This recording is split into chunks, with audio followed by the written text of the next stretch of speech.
Bridge না থাকার কারণে আমাদের এখানে আত্মীয়তা করতে চায় না কেউ, মেয়ে ছেলে বিয়ে দিতে চায় না, আসতে চায় না কেউ, আমাদের সম্মান করতে চায় না।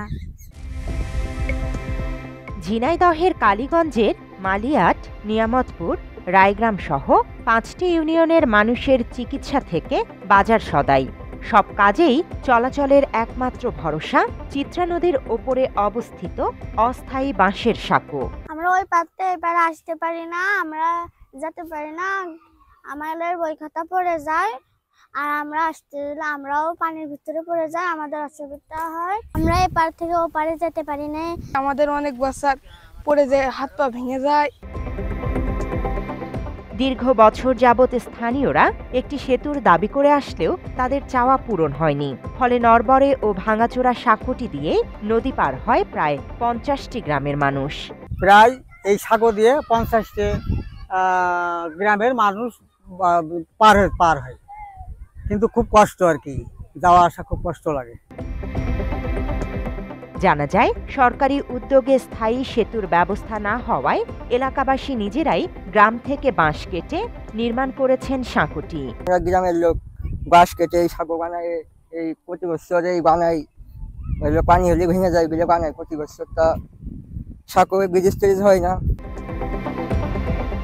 এই সাঁকোটি না থাকলে নদী পাড়ের শিশুরা পড়ালেখা থেকেও বঞ্চিত হতো বলে মনে করেন স্থানীয়রা।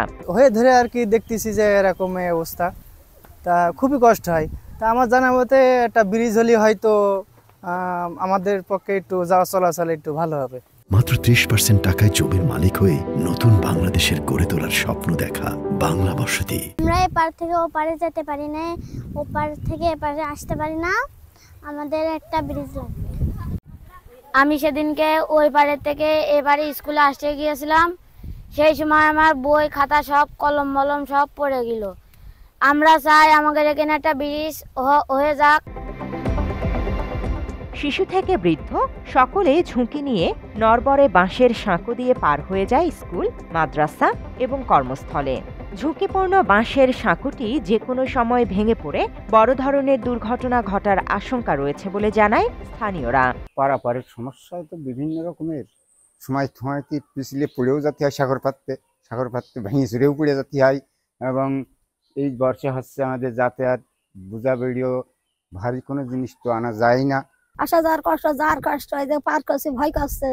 হাসপাতালে নেওয়ার কোনো ব্যবস্থা নেই, তেমনি হয় 12 দিন আলি কালি ওই মল্লিকপুর দিয়ে, তাহার কোনো পথ নেই। এ বিষয়ে কালীগঞ্জ উপজেলা নির্বাহী অফিসার রেজওয়ানা নাহিদ জানান, তিনি কর্মস্থলে নতুন এসেছেন, তাই বাঁশের সাঁকোটি সম্পর্কে তিনি কিছুই জানেন না। নিয়ামতপুরের উপর দিয়ে যাওয়া হয়েছে, আপনি বললেন, আমি বিষয়টা নোট রাখলাম, ঠিক আছে, বিষয়টা আমি দেখব। সরকারি উদ্যোগে একটি সেতু নির্মাণ করা হলে প্রায় 5টি ইউনিয়নের 50টি গ্রামের মানুষের চলাচলে স্বস্তি ফিরবে বলে জানিয়েছে তারা। তাই যথাযথ কর্তৃপক্ষের কার্যকরী পদক্ষেপ প্রত্যাশা করেছে তারা। Desk report, Bangla addition.